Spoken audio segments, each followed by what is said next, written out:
The Project. Create, learn, live. Hey everybody, welcome to this episode of The Project. And today I get to sit down with the rising superstar, Saja. Now, she started CrossFit when she was 14 years old and she ranked 6th overall in Egypt. She walked away with the Flair Fitness student competition twice. I mean, this kid is an all-around badass in every sense of the way. And she is going to be a star to be confronted with later on in the future. So give this episode a listen. I'm sure you'll enjoy it. And DM us if you have any questions. All this and more in today's episode. First time on the project. Yeah. Miss Saja, I'm a huge fan. Let me Thank come you. off and say that right away. I'm a huge fan. When I first got into CrossFit and I went to the Battle of the East, a bunch of people pointed you out and they're like, oh, she just won the Cyprus, what was Cyprus it? Throwdown. Yep. Yeah. Do you want to talk a little bit about that? Cyprus Throwdown, you came in first place, right? Yeah. So do you want to talk me through that a little bit? Sure. It was actually really random. A friend of mine who moved away from BSK, he told me to do the Cyprus Throwdown so that way we could meet in Cyprus. So I was like, okay, I might as well do the qualifiers. I didn't know if I was going to qualify. I didn't expect anything. And it was in the summer, so it was normal. And it was 3 workouts, 3 weeks, pretty standard. And then when the workouts released, first workout was like rowing. I'm like, okay, it's not a good start. not a short person's thing.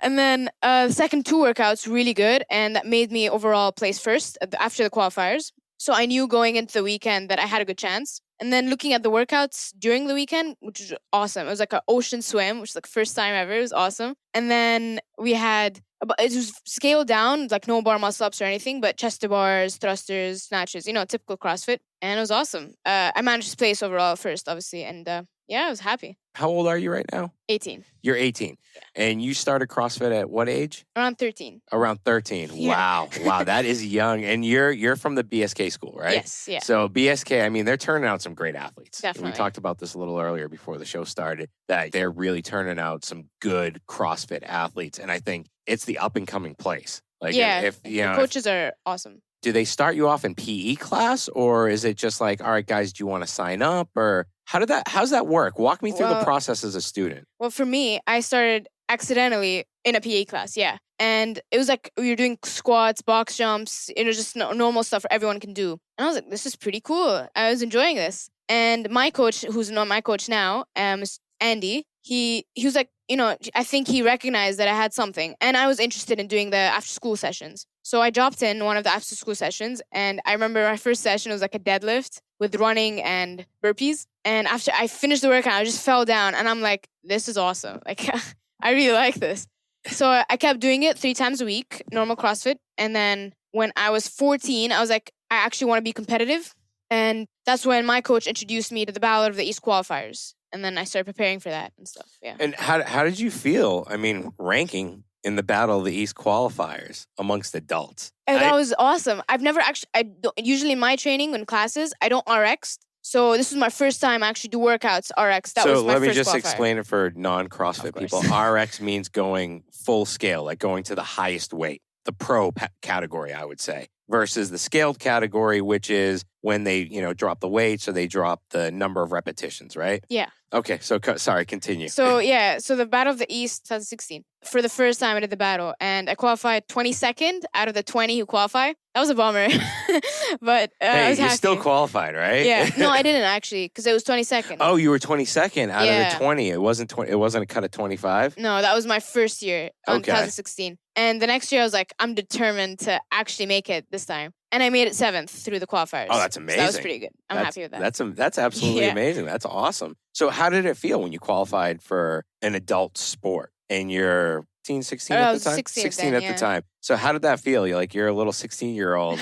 I mean, I can imagine the adults must have been looking at you like, oh man, I don't want to be beat by a kid. Actually, it was really weird because I advertised myself through Instagram beforehand and not a lot of people met me. And everyone assumed that I'd be like taller or different. But they just saw like a small young kid on the floor doing the stuff with adults. That was a pretty surreal experience, yeah. At Battle of the East, when I saw you there competing, I was like, that's a little kid. I looked at my wife, I go, that's a little kid up there. And she was like, yeah, that's Saja. And I was like, who's that? And she goes, she won this. I was like, I had no clue. And I was like, wow, I'm a huge fan. I mean, I'm a huge fan of the younger generation that tries hard. You know, Of course. there's a lack of will to fight, so to speak. And I think CrossFit is going to be a great sport for your generation, at Definitely. least. So now you qualify for Battle of the East for the first time. Now, was this before Cyprus or after Cyprus? Before. It was before Cyprus. Yeah, it was 2 years. Wait, a year before. And how did you finish 7th, you said? And after the finals, I finished 9th.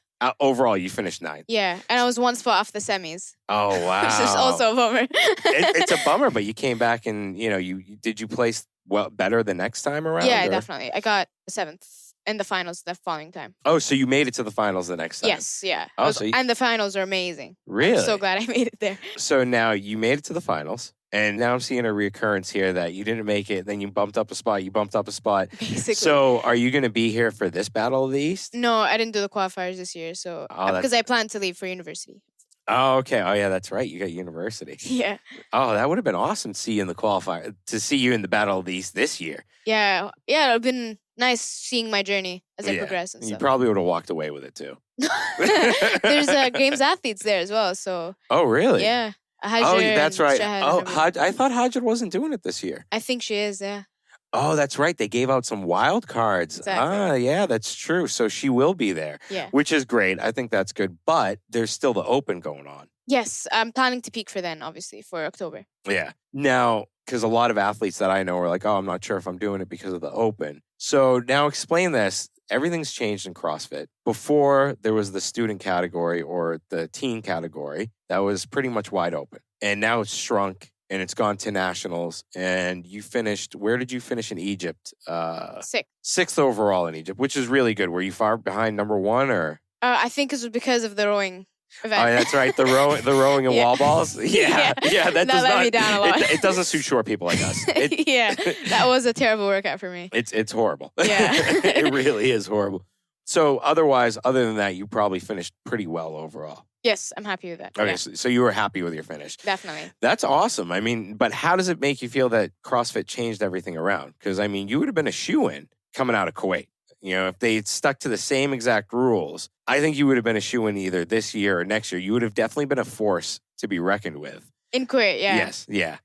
So, but I think the changes are actually pretty cool because now it's becoming international. Everyone's going to the games and stuff like that. But at the same time, I feel like it ruins it a bit because a lot of people still qualify and a lot of people get cut. So it's like I pay a lot of money to make it for one event and then I'm out. So it's also a shame, I'd say. That's true. It's like I wouldn't want to go if I weren't prepared to. If I knew I wasn't going to make the first cut, I wouldn't go in the first place because I knew that there's going to be like CrossFit, like Tia Claire Toomey versus me. Like, it's not going to work. Yeah, Tia Claire Toomey, she's... obviously, yeah. She'll kill anyone in Kuwait. Yeah, basically. But, now, when you compete the CrossFit Open for Egypt, do you rank overall also or just in the teen category? Like, can you go for overall ranking or it doesn't work like that? Oh, well, last year it was overall ranking because they counted me as an 18-year-old. Okay.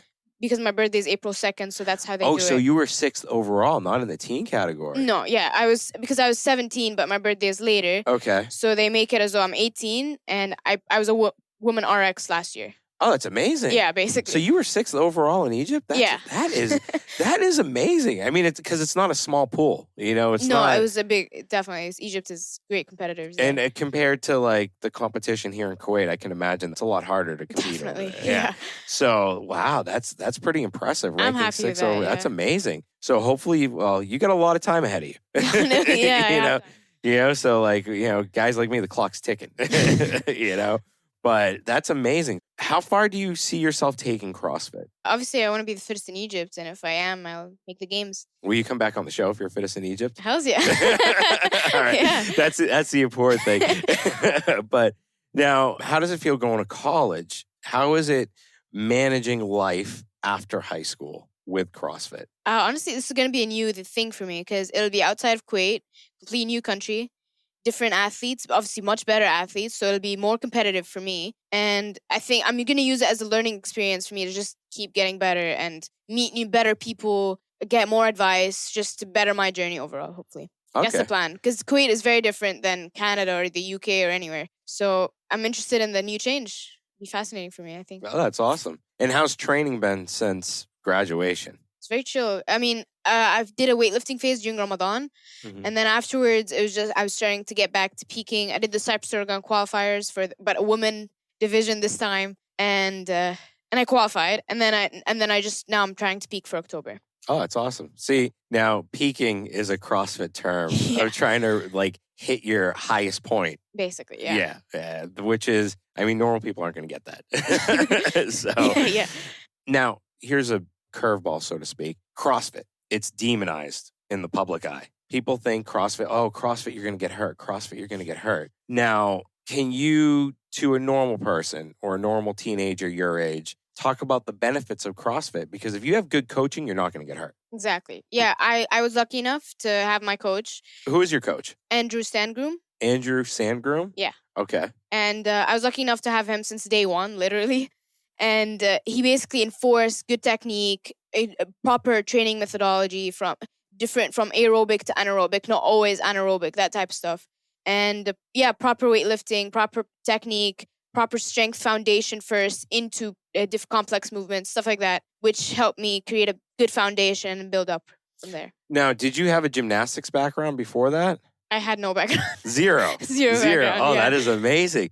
Now, what were your hardest points? Like, what was the hardest thing for you? Like, personally, for me, it's gymnastics. Gymnastics killed me. I mean, it kills me right now. Yeah, I just got my first ring muscle up a couple That's months awesome. ago. Yeah, but it was extremely difficult. So how was it for you? Was it the weightlifting, the Olympic weightlifting, getting that technique and skill down, or was it the gymnastics side of things? It was definitely the weightlifting. My coordination isn't really good. So, like, I know I struggled even before with wall balls because I couldn't even hit the target because I just couldn't shoot at the target. And just coordination. So, weightlifting took me a while. Wall balls took me a while. And once I got them, just practice until I got better. Okay. And what's your clean? 185. 185 Yeah. pounds? Yeah. Oh, wow.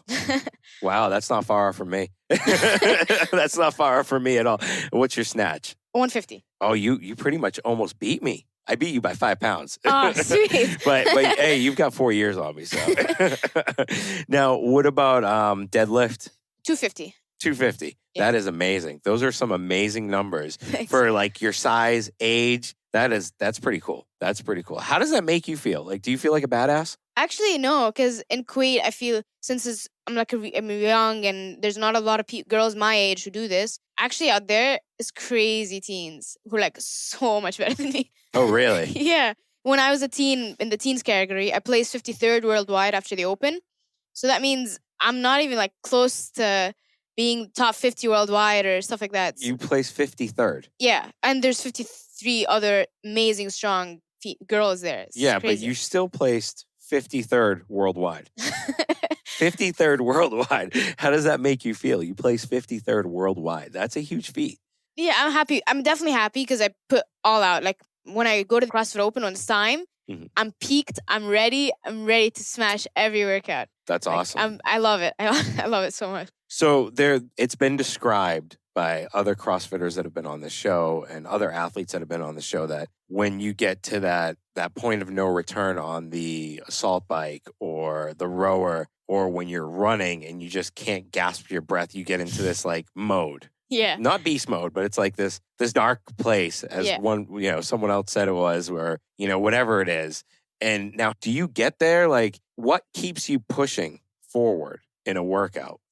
For me, it's more of like switching off. When I'm hurting, it's just going to make it worse if I start thinking about, oh, my legs really hurt. No, I just immediately switch off. I don't think about anything else other than, like, if I'm on a bike, I'll look at the calories just moving up. And I'm like, okay, I need to get to this number. Just work. Like, just suck it up and just do it. And just switch off and just know you can hold on because you trust your training, that you trained hard enough to sustain a high pace. Do you look at the calories? I find it better not to look at the calories. Yeah, I stare at the calories really? down. Like, I just stare at the screen hoping it goes faster.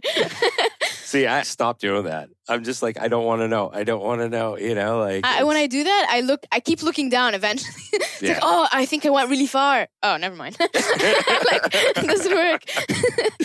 So now, if you were to take one CrossFit athlete or someone that you look up to, it doesn't have to be like a Matthew Frazier or whatever, and I hope you don't say it's Matthew Frazier, but who do you look up to the most whether it's CrossFit or beyond CrossFit, in terms of someone that motivates you and energizes you to be better and do better? Personally, people say that, like having a role model, stuff like that.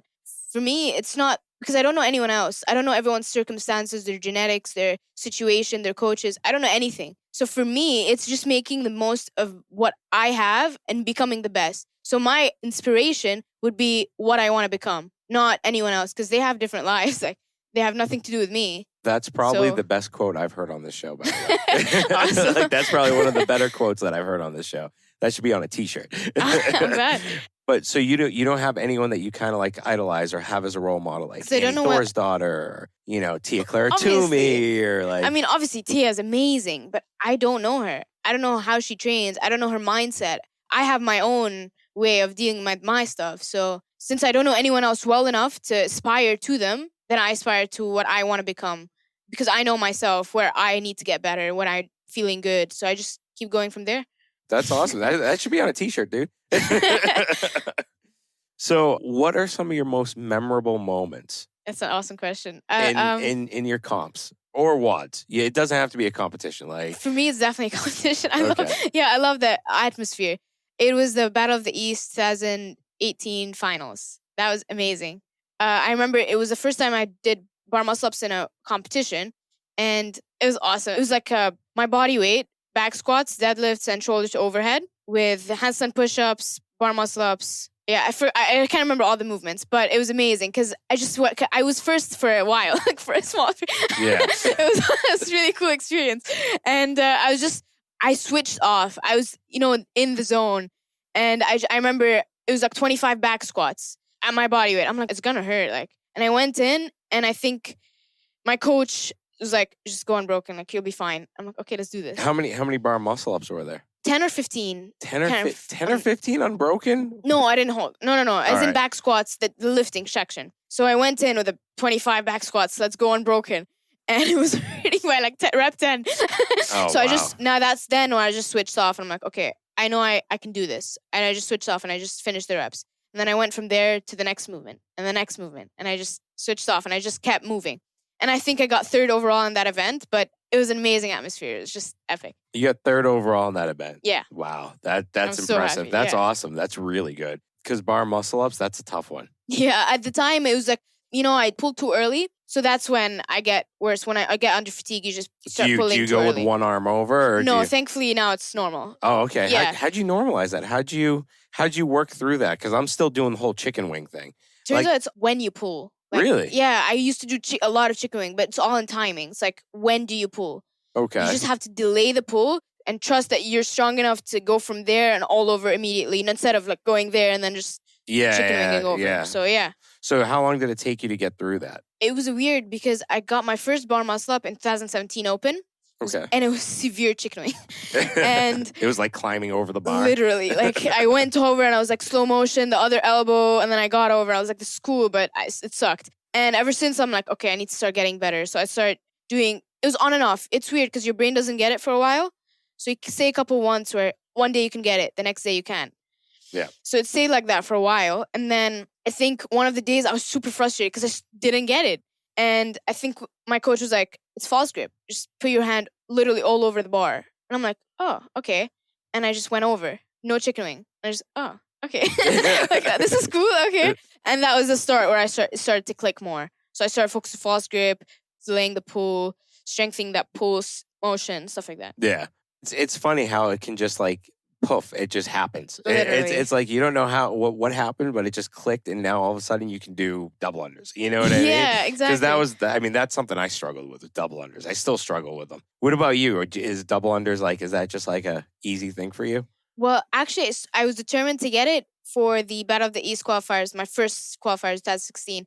And I knew there was going to be double unders. At the time, I didn't know how to do them. So I spent a week every day just doing double unders. I think I was at home, so my dad even saw me every day trying to practice double unders. And I was like, I think I saw a video, and they were like, okay, let's just do one double, stop, two doubles, stop, and just keep going. And that day it was like clicking. It was good. The next day I'm like, okay, this is gonna hurt again. I need to re-click again. So I kept doing that again. And then for the rest of the week I would do like 100 for time. 150 for time. And I just kept getting better. So by the time it was actually the qualifier, when they told us there's doubles, I was able to hold on for like 50 unbroken. Oh, that's I was- awesome. I was That's happy. amazing. That would make anybody happy. Like you pick that up. Mashallah, you pick things up really fast. Oh, well, it takes ages to practice. Like a lot of frustrations and so a lot of sometimes avoidance as well. Like I could have gotten it earlier, but I just chose not to. Yeah. But then when I was like, oh, okay, I have a qualifier. I need to, You got I need to go get it now. Like, yeah. No, that's understand. I mean, I stole a workout from you the other day. Oh, yeah? Which one? The handstand one. You were walking around cones. Oh, yeah. So I was like, that's actually pretty good. That will probably teach me more balance. Yes. Oh, it's hard, yeah. It's wicked hard. So the other day I went like 50 feet and then I actually did the whole U-turn. Nice. And then I realized I did the U-turn. I was like, wait, I just did a U-turn. So then I just kind of fell and lost it. But it was just doing those small, simple circles that you were doing around the two cones. I tried that. And literally 3 days later, I was like, I could do the U-turn at the end. Obviously, I awesome. still can't hold it. Like I can do the U-turn, walk a couple feet, and then I fall. But I mean, those are some cool tricks. Your coach is pretty good. Yeah, he told me like new skills to learn and stuff. So what are some of the other new skills that people could benefit from you? I mean, I always say, personally, I don't care who I learn from, whether you're young, old, it doesn't matter. That's awesome. If you're better and you're doing something that works, I want to try and figure that out. So what are some of the other things that you do a little different from your normal CrossFit peers? Well, right now I'm starting to learn butterfly. Okay. I've never tried to learn. I think I was also avoiding it for a while until I was like, okay, I might as well do it. And it was super frustrating because when I film it, it looks awful. I'm like, looks terribly wrong. But obviously it's like doubles and you just have to keep going. It looks terrible at first and then you start getting it more and more regularly. And I'd say the only thing that's different per se is that a lot of people go into CrossFit because it's recreational sport and everyone expects to go for that hour, go burn out, feel great, and then go on to the next day. I get that. But if you want to like be better, it's the idea of having like, foundation. That's what my coach always enforces in me. Like you have to have great strength set. You have to know isolation work, literally bodybuilding for a couple of months, and then go into proper technique, this and that, until it all falls together and creates you best athlete you've ever been. No, it makes sense. I mean, you see a lot of people, like you said, they'll jump into a CrossFit class and it's their first time ever doing it, where the foundation begins, in my opinion, with bodybuilding. Exactly. You need that accessory work, as you CrossFitters call it. Yeah. I mean, that's the first time I ever heard someone say accessory was in CrossFit. Everyone else was like bodybuilding, or functional movement. But CrossFit, it's like, oh, you're going to do bicep curls? Oh, that's accessory work. And Literally, it's like, dude, yeah. Seriously? Yeah.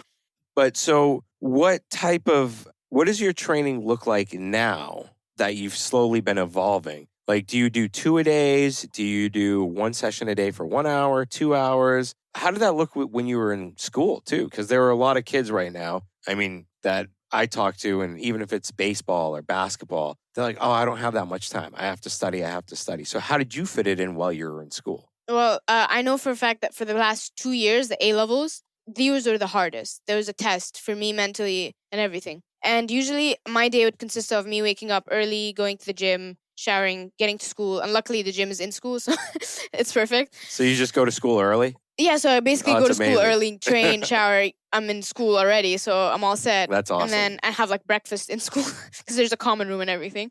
And then So wait, hold on. Back up. So you would wake up at what time? 4:30. You would wake up at 4:30 in the morning Yeah. to get to school by what time?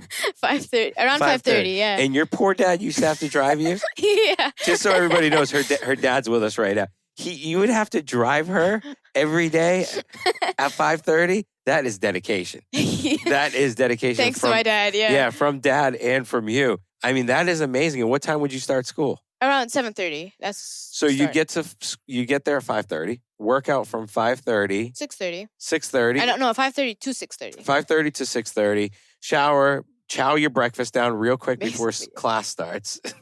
That is dedication right there. Now, would you be the only one in the gym, or were there other students that would jump in the early morning session? Well, the last year there have been other teens that show up and stuff, so that's pretty cool. Oh, that's pretty cool. That's amazing. That's really good. Yeah. Now, what did your workouts look like then? Like, I mean, because you only had an hour. Yeah, in the mornings, usually it's more either aerobic stuff or just rowing. Or stuff that I suck at. Basically, row, wobbles, Assault bike. assault bike, a lot of that, yeah. Okay. A lot of cardio stuff. So that would be in the morning, and then what? You do another training session After school. After school. Okay. Yeah. So what would the after school training? Would that be more on the weightlifting side? Yeah, more metcons, more accessory work. Okay. Yeah, more metcons, more accessory work, more weightlifting, strength stuff. That's Now you'd finish school at what? 2:00? 2:30. 2:30, and go straight to the gym at school. Yeah, basically just change and be there. Just go straight to the gym and work out for what, another hour? I finish around 5:30 usually. So you'd finish that around 5:30, Yeah. and then you'd go home. Yeah, And I'm study. exhausted. Yeah, I eat, have to stuff something down, and then try to study. Okay. What was your GPA? We don't work with GPAs. Oh yeah, that's right, British system. Yeah. So you were like A levels, so that means you were a pretty smart kid. Like you got through it with all that training, which is awesome. Yeah. That is amazing. Now, that's a rigorous schedule right there. Yeah, it was really hard. I also had other stuff to balance and stuff. So what else were you involved in school? there's a things like head girl, deputy head girl, that type of thing. Okay. I was deputy. Okay. So I had to take care of a couple of committees and like organize events and stuff like that. And I worked part-time for a while. So it was good. If I ever coach a teenager again and they say I don't have time, I'm gonna be like, no. Yeah, it was really hard, but yeah. I'm gonna be like, you have to listen to this podcast. This girl's like Supergirl. So Thank you. that is amazing though. That's some serious dedication. So when it comes to what you're looking for in college, when you go to college, because obviously schedules are going to change, everything's going to switch up.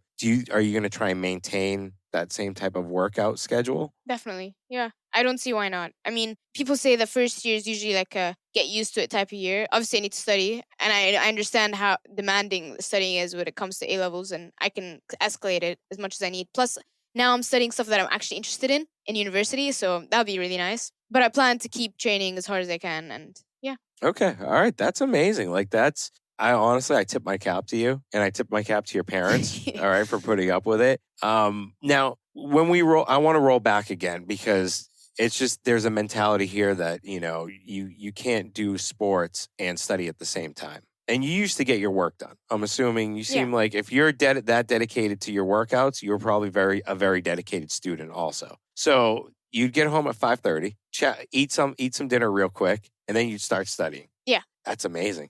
That is really amazing. I mean, I played a lot of sports in high school. That's awesome. But I didn't study. That was one thing I didn't do. It was like, I want to play baseball. That was it. So now let's go back to the working out. What type of modality do you follow in CrossFit, or what type of modality does your coach follow? Well, I have the answer to that. I asked my coach this earlier. Because my coach is Invictus trained. Oh, nice. So- Yes, Rob. Yes. Rob Scalacci. He's Yeah. awesome. Yeah, well, my coach was talking about how there's a lot of focus when it comes to structural strength, and I'm taking principles from functional bodybuilding, which I had to do for a while, which is boring, but it was nice. It was very important. Which is great though. I Exactly. think that's the foundation to every movement, in all honesty. If you don't have the strength to move something, you can't do it. Exactly. Yeah, and I think I learned the hard way that mobility is like such an important thing when it comes to weightlifting or any CrossFit movement. And yeah, there's a lot of weightlifting. There's principles from Charles Poliquin.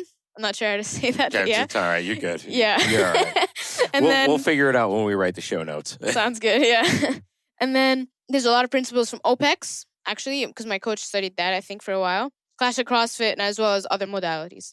Now, your coach, was he a teacher at BSK? He's a CrossFit coach at BSK. Oh, He's is he still there? No, he left, Oh, really? All right. Yeah. Now it's online coaching. basically, yeah. Okay. All right. That's pretty cool. But he knows me 100%. So I That's trust the him with important thing. everything. That's Yeah. the important thing. He knows you. He knows how to, he knows where your strengths and weaknesses are. I think that's, He knows As- exactly what to say to me when I needed to hear it, especially in like open workouts where I'm like, oh, I'm dying. And he's like, no, just do it. Just get it out. I'm like, okay, let's go. all right. So Perfect. he's not in Kuwait, right? Not anymore, yeah. Not anymore. So how does that work? Is it still like, because when it comes to online coaching, there's so many variations of it. Definitely. So is he a very involved online coach? Like, is that I don't know what do you mean by involved? like shooting him a message, answering back, or that's cool. That's awesome. Yeah, so literally sometimes even during my session, I'd like send him a video or say, oh, well, this doesn't feel good, or oh, this workout went great. And I just text him and he'll be like, okay, good job. Or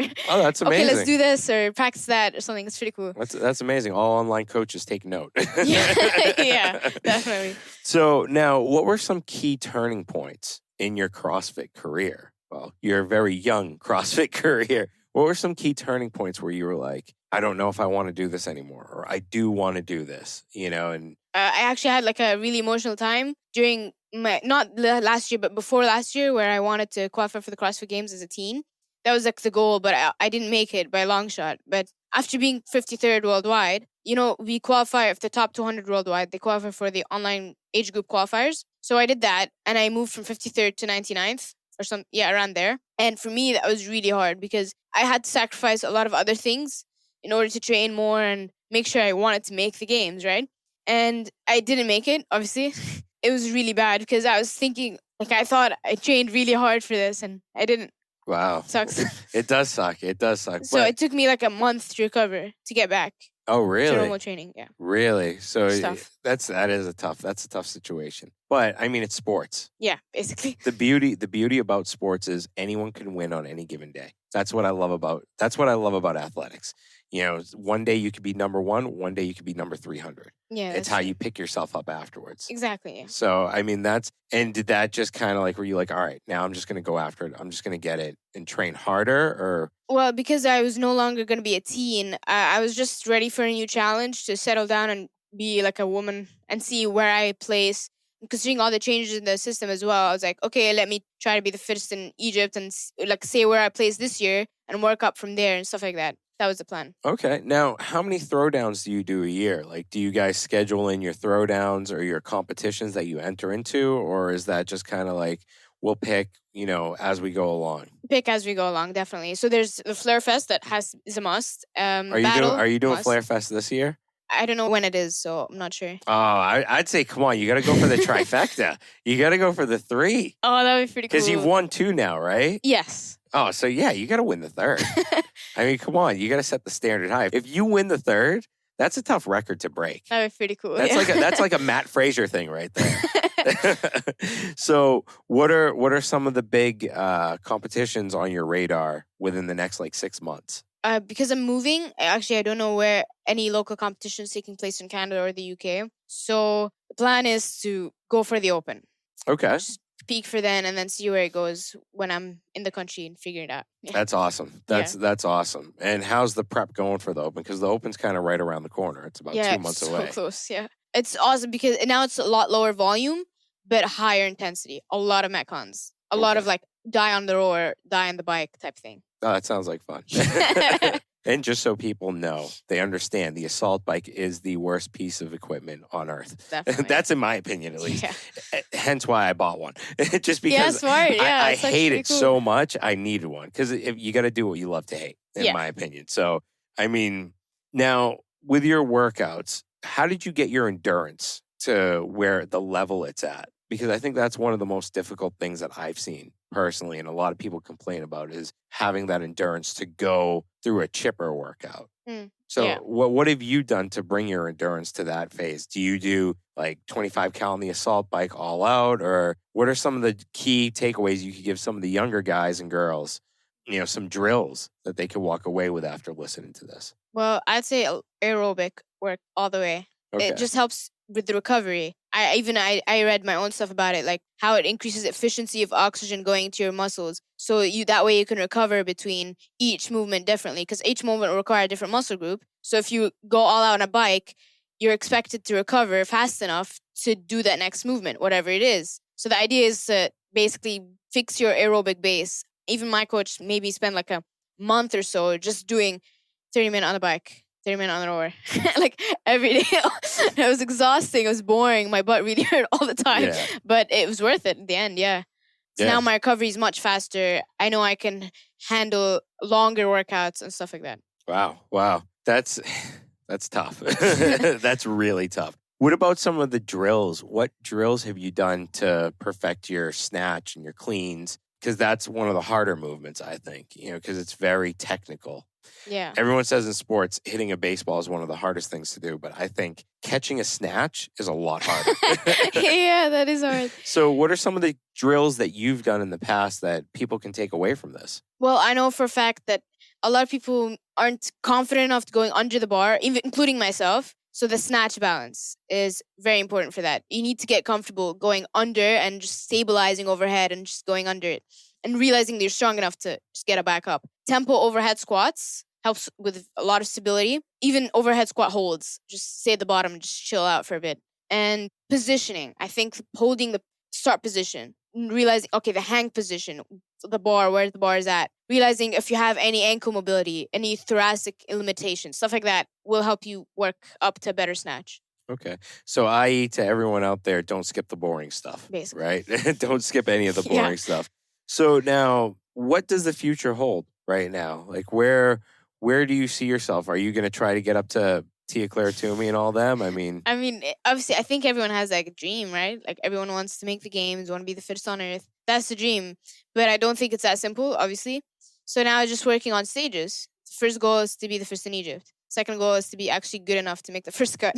Like the workout is really hard. And then, the goal is just to know that I just keep training, knowing I'll keep getting better and train smart, don't get injured type thing. That's the key right there. Basically. Stay ahead of your injuries. Yeah. So how do you stay ahead of your injuries? What do you do for recovery? Because I know I don't do a lot for recovery where I should because I'm a lot older. But what do you do for recovery? What is your recovery method of choice? Well, for me, after a hard day, I need to sleep. I always nap. Okay. And eat a lot. My dad knows how much I eat. Yeah, I eat like a lot. Yeah. So if I know, okay, I need to train really hard tomorrow and I'm feeling really sore, let me eat and sleep a lot. And if maybe my calf is sore, I'll just foam roll it, make sure it's feeling good. And you guys get away. Your young age, you guys get away with a lot when you beat your bodies. Yeah. All right. Like for me, it's like I was, when I was telling you earlier, if I go and do a workout with a bunch of younger people and I go hard and I try to keep up with the younger guys, I can't move for 2 days. So that's my recovery, just sitting down. But do you do anything else? So it's just sleep and eat. Now, are you like a typical CrossFit person where you notice everything that you eat? Do you count macros and all that crazy stuff? Or are you just like, no, I'm good? I think I'm young enough to not limit myself from any nutrition. Because a lot of people be like, oh, yeah, I need to limit my carbs to this or need to limit my protein or whatever. I don't know how it works. But for me, I don't want to limit myself from any nutrition. So you're just like, I'm just eating it. Yeah. It doesn't matter. It's like carbs. I need energy. I'll eat carbs. So as much. Do you do anything else? Do you do like sauna, steam, any of that stuff or no? No, my before competition, like a tradition, now it's like a massage before every competition. Oh, that's pretty cool. That's pretty cool. So you're throwing that on dad's back too. Now, do you see yourself competing more in the Middle East in the future, or do you think you're going to be competing a lot more in Canada or England? You said, yeah. So where do you see yourself? Do you see yourself in between or? Yeah, I think I don't want to like cut off all ties from here, obviously. So I would want to come and do a competition here, definitely, when I settle down, wherever I go. But definitely I want to be able to compete there, meet new competitors and stuff. Because even going to the Cyprus, I met amazing athletes there. It was awesome. So the idea is just I want to do the same, but in Canada, wherever, or the UK, and it'll be awesome. And see where I place against awesome women in different countries. That's amazing. And here's the benefit. I think the biggest benefit is you're going to be competing with amazing athletes. Exactly. Like the level is going to be taken up 3 or 4 notches compared to what you see here. And it's not a knock on the athletes here, but they've been doing it for so much longer in England and in Canada versus in Kuwait, Egypt, and the Gulf. Yeah. So does that make you happy, or are you afraid because the competition is going to be a lot harder? I'm just excited. I'm ready for the challenge. I want to see where I place up for the first place when I go, and then I just work up from there because I know I can get better. I'm still young. It's not like I reached my potential. I know I have a lot ahead of me, and I'm gonna keep working until I reach it. That's the whole point of CrossFit. That's amazing. Yeah. That's amazing. I think we're going to end on that note right there because I think that's a perfect ending to this show.